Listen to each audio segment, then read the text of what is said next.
everyone, and welcome to my second podcast for our Pokemon card channel where we talk about maybe building wealth. We talk about issues related strictly to Pokemon cards sometimes. We'll talk about a variety of things. It doesn't just have to be investing, but I'm, of course, very interested in investing. So we're going to read maybe 2 articles today, and I've learned a little bit from the first episode. It's not always in our best interest to read every word of an article, but maybe to extract the main idea, tackle it, and then move on. So I'm going to try and hit 2 articles this time, and we'll see what we do for episode 3. The first article is written by Kalen Nakesh for The Gamer, and it says, Pokemon cards softened us up for loot boxes. Kalen argues, Pokemon TCG may be bigger than ever across the world, but the release of Base Set 1 in the United States was nothing short of a cultural phenomenon. Many of us got comfortable investing our allowance into mystery packs, that would be the booster packs, for the slim chance of finding a holographic Charizard. Long before the first video game loot box was ever created, gambling was ingrained in our tiny gamer brains a long time ago, conditioning us for the dystopic future of microtransactions and loot boxes we find in ourselves now. Okay, so basically he's making an argument that the Pokemon cards teaches kids to gamble, and this eventually leads us to buying loot boxes in video games, and a lot of us don't like loot boxes. I don't like them either. So let's address his first position that Pokemon cards teaches kids to gamble. I totally agree, actually. When you open up a pack, you're gambling. What you're doing is you're saying, I'm going to spend $3, $4 on a pack, and I'm going to have a shot for a chase card. The actual odds for the chase card are small, and then you end up pulling something else. Somebody eventually pulls the chase card, and you go, oh my god, I gotta have that. So you buy more packs. This is gambling. Really straightforward. So is loot boxes in video games. He's right about that as well. So on this position, we totally agree. The second question I have to ask, though, is, does it really condition us to gamble, or are we already dispositioned to gamble? I would say we're already dispositioned. The reason for that is because gambling seems to be a pretty universal phenomenon for humans. We love RNG, we love dice, we like loot boxes. I don't know, do young people go to the casino? Older people go to the casino and they play the slot machine. So it's not necessarily that it conditions us. We all just kind of love to gamble either way. Even the old, like, gumball machines where you put in the quarters and a little toy comes out and a little plastic, you could call that gambling, except it's just kind of a lot less harmless because you don't really spend much money on it. So you could probably say that Pokemon cards is able to introduce children to gambling. However, I wouldn't say that it makes us dispositioned to gamble, because we already were dispositioned to gamble, right? So even if you didn't open up Pokemon cards, you eventually would play some video game, and the video game would be like, here's a loot box, or, some cell phone game, and you'd be like, oh god, I love this. So I don't feel like that's necessarily fair saying Pokemon started it all. I don't think these video game companies take a look at Pokemon cards and go, oh, we're going to copy Pokemon. No, they figured out loot boxes a long time ago. Everyone's known about gambling for a while. Let's continue the article. He says, of course, it was always possible to buy a specific card by finding somebody who had it or going on the internet to buy it, but that meant spending a lot of money for a piece of paper instead of the thrill of not knowing what was behind the forbidden wrapping. Okay, and right there in the article, he sort of accidentally distinguishes the difference between gambling with Pokemon cards and gambling with loot boxes, right? So I'm agreeing it is gambling. It's a form of gambling. But the huge difference right there, first of all, you can actually go buy the Pokemon card you want. Okay, so you don't have to gamble at all if you don't want to. But second of all, you get to sell your Pokemon cards. What? You can't sell your loot boxes. Loot boxes don't go with you. I think because of that, loot boxes actually take quite a lot of money from you. Imagine if I sold Pokemon cards and you got to look at them and that was it. You never received the card. You just look at them. That would be an actual loot box like what we have in video games. And I really oppose loot boxes because they use those gambling feelings to sell you something that's completely worthless, whereas you might actually pull a decent card out of a pack of Pokemon cards. So just the day before I make this audio clip, this podcast, somebody pulls Shiny Charizard from a Hidden Fates booster pack that was pulled yesterday. So that person, might have pulled back about $100 for himself, and then he's going to send the Shiny Charizard off to be graded, and if it gets a good grade, he might have earned, and I'm not guaranteeing this, but he might have earned about $500 on that Shiny Charizard. That's quite a lot of money.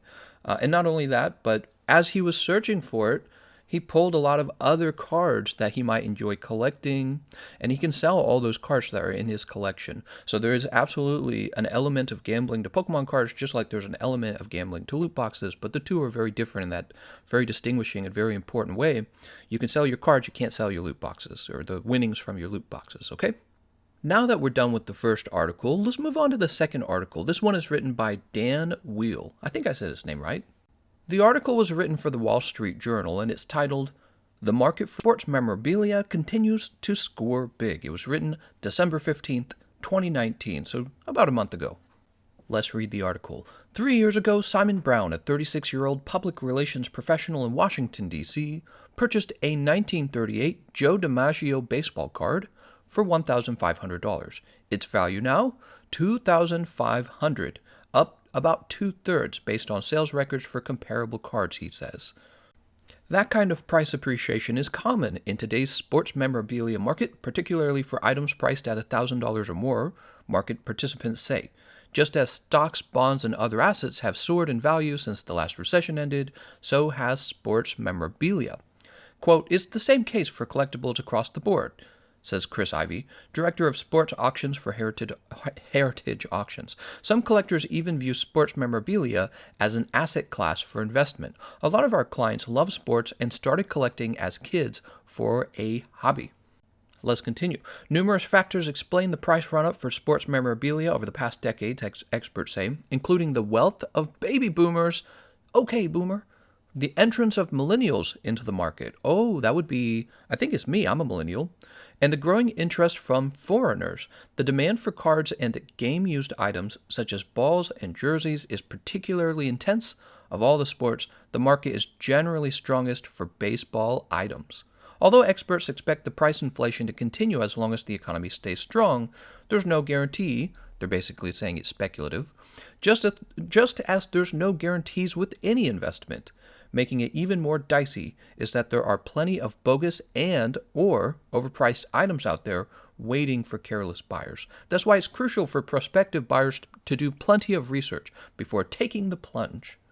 Okay, so basically, having read that part of the article, it sounds like over there for baseball, see, I don't collect baseball cards, but over there for baseball cards, they're experiencing the same thing we're experiencing for the Pokemon cards, and that's the baby boomers have quite a lot of money, so they can buy what they want because they're retired. I mean, if they retired and they invested their money properly, they're millionaires now, and they can do what they want. All their needs are met, and they have enough income coming from their, nest egg that they're not even worried about it. So they can buy cards if they wanted to. Now, I don't think there's quite as many baby boomers purchasing Pokemon cards because when they were kids and when they were young adults, Pokemon cards didn't exist. It's actually my group, the millennials, where Pokemon cards first started existing. And this is what I've been talking to you guys about in the live streams. My prediction for the Pokemon cards is that they haven't peaked in value yet, and that's because I'm not 60 years old yet. One day I'm going to be 60 years old. A lot of people my age will be 60 years old, and we'll have some money, some throwing around money. Some of us will, not all of us, but some of us will have some throwing around money. And there will be all these young people that came into the Pokemon card market because Pokemon targets children. And, I'll be able to buy all of the expensive collectibles, and they'll be maybe getting into collectibles as well. And Pokemon cards will be established more as a collectible. And I expect all the cards, especially the ones that are already out of print for a long time, to really go up in value. When you look at see, this is what's so great about comparing baseball cards to Pokemon cards. When you look at baseball cards, there's baseball cards that go for like $1 million. There's many baseball cards that go for like $40,000. $40,000. Really expensive, which is why people are looking at baseball cards as a form of investment right now. There's probably a term for it, maybe like alternative investment, alternative asset. I don't know. I'll look it up. But yeah, so there's other ways to invest your money other than maybe like gold and silver, which is a very generic, it's a very direct way to store your money. But it's so well known, and the central banks do it. There's not as much shopping and buying wiggle room. You see what I'm saying? So like if you have a kid, he buys a card, and he pays like $25 for the card, but the card's real value is 17, and then a year later he's like, I want my money back. He sells it for $10 because he just wants $10 back. He doesn't really care. There's room like that in the Pokemon cards to make money flipping cards or looking for investment quality cards. there may not be as much room to make money in gold and silver because there's a very, very, very established market and huge buyers like banks that pay attention to the price of gold, right? So this is all very interesting to me. I love doing the comparisons between the baseball cards because they share so much in common with the Pokemon cards. Let's continue reading the article. The next section says, Money and Passion. Baby boomers are the foundation of the market because of the wealth they've amassed as a group during their careers. They have huge buying power and nostalgia for sports memorabilia, such as baseball cards and jerseys of their favorite players, says Anita Harriet, chief executive of Paul Mall Art Advisors, what a name, which assists clients with buying and selling all kinds of memorabilia, including sports items. Wow, could you imagine if there was industry like that in the future for Pokemon cards? That'd be wild. Meanwhile, Miss Harriet says she has found that many millennials and members of Gen Z with the money to start collections, especially men, are turning to sports memorabilia because they're more familiar with sports than they are with fine art. That makes it a more digestible passion and hobby, she says. Very interesting. This is one of the other things I also realized about Pokemon cards, that young people don't care quite as much about fine art. We don't want to spend millions of dollars on a painting that just sits on your wall and then gets stolen. We have an emotional connection with Pokemon because of the rise of video games. Video games only started to really become commonplace, partway through the 80s. So observing this, one of my predictions was that with how successful video games are, the video game industry is bigger than Hollywood, guys. With how successful video games are at storytelling and creating art, that's going to be a very serious new form of art collecting for young people once they reach really old ages, right? So people spend all this crazy money on fine arts, and that's fine. I mean, if you want to do that, you're totally welcome to do that. But there's going to be this whole new market for collectible video game memorabilia.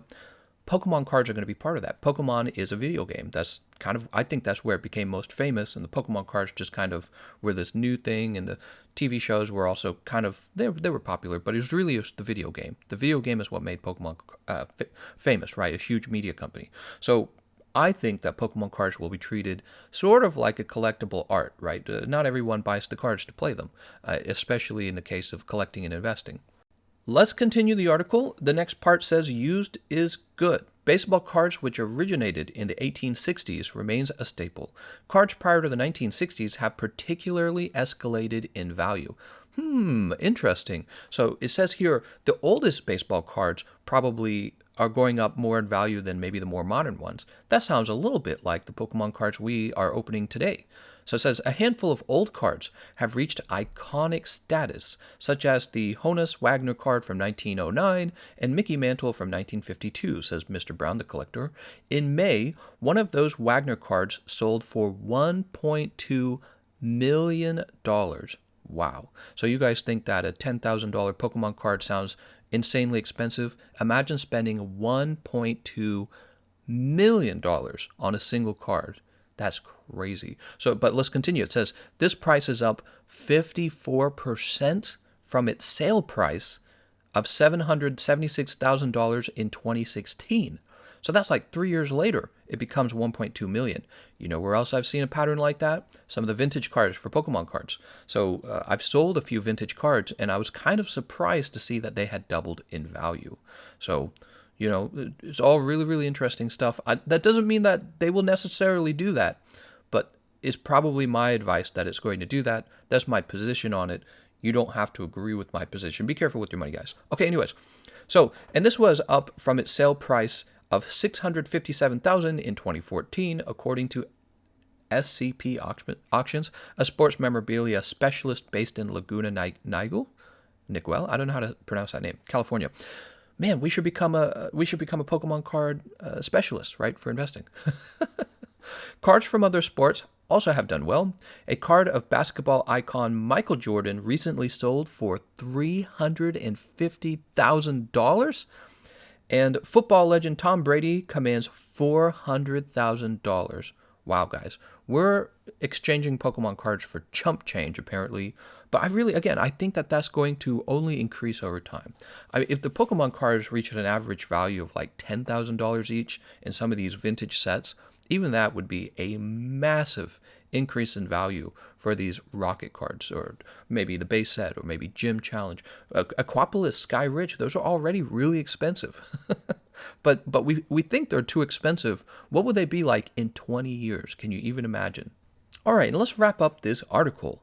The last section says, don't trust, verify. How can buyers, especially novices, avoid overpaying in this inflationary environment? It says homework is essential. Duh. Basically, it's telling you become an expert, right? Buyers can do significant price research with an internet search of dealers, auction houses, appraisers, and even eBay. You guys know I use a lot of eBay. I just kind of check and see what the cheapest buy now is for a lot of Pokemon cards. I think that's a decent way to get the price. One of the things you have to be careful with that method is sometimes the cheapest one is actually lower quality than you realize. PSA can misgrade cards, and people often try to get rid of their misgraded cards. So you have to keep a very close eye out for that when you buy. Anyways, maybe we'll make a whole video about that in the future. Comparison prices exist on the web for many items, says Mr. Francis, the consultant. That includes sale prices for items comparable to the one a buyer is interested in, and sometimes for the same item. Recent sale prices allow buyers to judge whether the current price of the item they want is in line with the market. Buyers also should research the seller. A quote, you know what it is you're buying and from whom you're buying it from, says Steve Sloan, president of Professional Sports Authenticator. I think that's PSA, which grades and yeah, it is PSA. So they use the full name here, which grades and authenticates sports memorabilia. He says you should only purchase pieces from a reputable dealer that has been in business for at least 5 years, he says. Independent third-party certification of an item's authenticity is also important, experts say. Authenticators besides PSA include James Spence Authentication and Beckett Authentication. Ah, yes, Beckett, the black label Beckett. We have to send some cards off to Beckett sometime. I want that black label. It looks so fancy. A knowledgeable advisor might also help new collectors avoid costly rookie mistakes. Rookie mistakes? You guys don't want to be a novice rookie making common mistakes, do you? Well, that's why you guys are over here listening to me talk about Pokemon cards, right? Because if you're interested in buying Pokemon cards, or maybe doing a little bit of side investment for an alternative asset, that's why you're here, right? So if you've been enjoying this, I'll continue to make videos like this. Be sure to hit the subscribe button and let me know what you'd like to talk about. Let's finish this last paragraph. It says, despite the potential pitfalls, opportunities abound for collectors of sports memorabilia in a way that they don't for traditional art collectors. Quote, art is an elite passion, says Paul Mall's Miss Harriet, with prices that run into the thousands, even toward the lowest end of the fine art market. But with $100, you can buy into a decent sports trading card that will hold its value. Sports memorabilia is probably the most populous of passion assets. All right, so very interesting. Also, I wonder, so they talk about how baby boomers are driving a lot of the most expensive ends of the baseball card market. I'm wondering when they pass away, if the value of the cards will also pass away with them, right? So they're passionate about cards from like 1909. These are real old cards that maybe, their mom and dad or maybe even their grandparent might have recognized. Because if they're baby boomers, they're old, but they're not that old, right? So they're buying cards from a previous generation is what they're doing.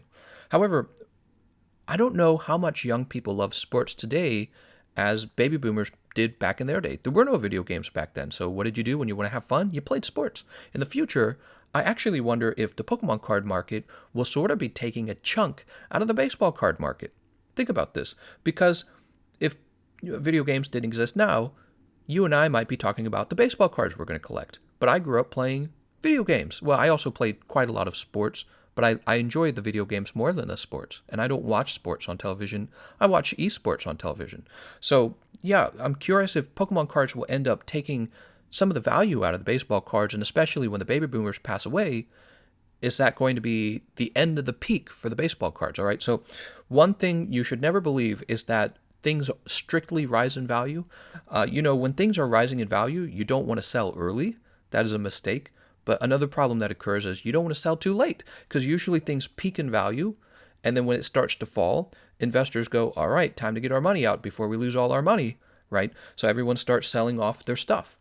Well, I'm wondering if the peak is near the end of the life, I hate to, it's kind of a morbid subject, I suppose, but near the end of the life of baby boomers, and then when they pass away, and they start giving their collections or start liquidating their collections as a way to distribute the wealth of their collection to their heirs, something I hope to do myself, when I'm going to pass away too someday.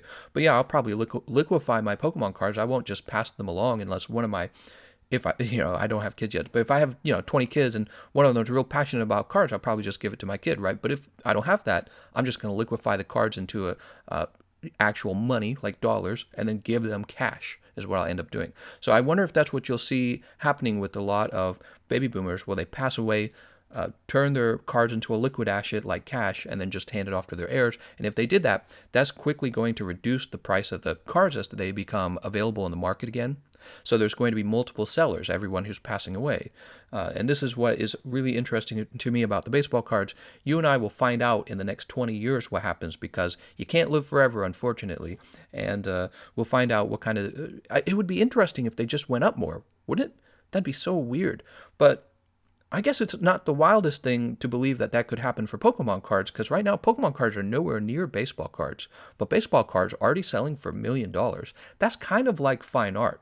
Also, what about the fine art industry? Is that going to nosedive in like 20 years? Because, I don't know, maybe the children of the elite really like fine art, but I don't think that just having wealthy parents makes you want to buy really old art, right? So I suspect fine art might be a place where some money is lost as well over the next 20 years. If I was an elite, if I was extremely wealthy, I would not be buying fine art. I'd be selling my fine art, and I'd be buying other things, maybe baseball cards. All right. Well, that's going to be the end of this podcast. Let me know what you thought of the two subjects we talked about. We talked about gambling in Pokemon cards. There is an element of gambling, but it's different. You actually have a physical asset that you can grade, you could sell, you can hold on to. And then we also talked about baseball cards as an investment. This article was written only like a month ago, and it talks about how people are actually building wealth buying alternative assets like baseball cards. And I'm really hoping, and I really think there's a very good case that Pokemon cards are still in their infancy of investment value. Well, they're a little past infancy, I'd say, but they're on the lower end of the curve, in my opinion. They're still not rising quite yet. So this is a really fun topic for me, and we'll read more articles like this and keep this podcast going in the future. I want to thank you all for watching, and I'll see you guys next time.